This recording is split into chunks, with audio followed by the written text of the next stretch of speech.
There would be plenty of time for questions later. Right now, on a wild day in 2013, some very rough justice was about to be handed out to one of Wakefield's newest arrivals, paedophile child killer Mark Bridger, by two exceptionally dangerous men. We let one of them tell their own story, never told before, of what happened. I was serving a whole life, so therefore had nothing to lose. Mark Bridger, who murdered April Jones, was located on my wing. On the exercise yard, the gangs were planning to attack him. The Muslims said they would, and I was asked with Juvenile Ferreira to carry out the attack. I used nail clippers to take the top of a can off. I inserted 2 razors into the lid and bent it around the base of the razors to hold them in place. A handle. I used a table leg as a hammer.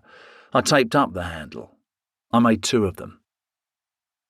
The Sunday morning, I told the Muslims and other gang members to complete all their cooking in the morning, because I knew the wing would be locked down in the afternoon, as it would be a crime scene. On the afternoon, Bridger was sitting on a chair outside a man's cell. I put him in a headlock and pulled him in the cell. We both fell on a bed. Ferreira and I cut him. He had his throat cut, and a wound from his forehead around his eye down his cheek to his throat. It was horrendous. I was smothered in blood, and staff chased me and Ferreira from the cell. I ran to my cell, but staff, knowing I had a razor, refused to come in but locked me in the cell. I put my hand down the toilet, under the U-bend, and flushed the razor. Police later searched the outside drains but never got the weapon. The wing was locked down, and police came on the wing and sealed it off and took photos.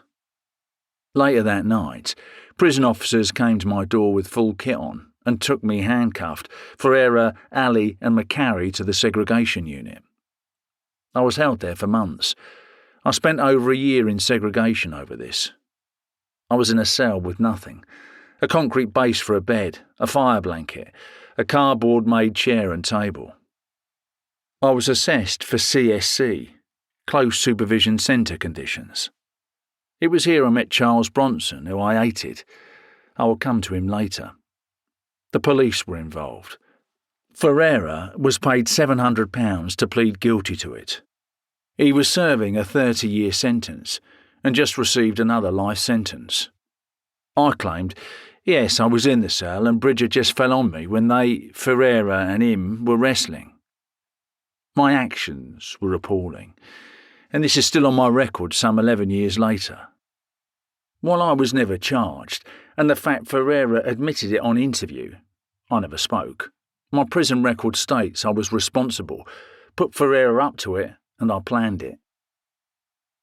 That happened in 2013, and to this day I'm still considered high risk to other offenders and high risk to staff, even though I've not offended violently in the past 11 years.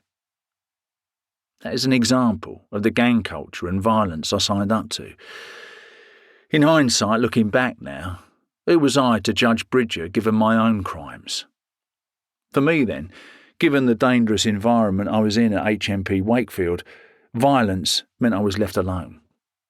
His injuries were horrendous, and I truly regret it now. I'm not that person now.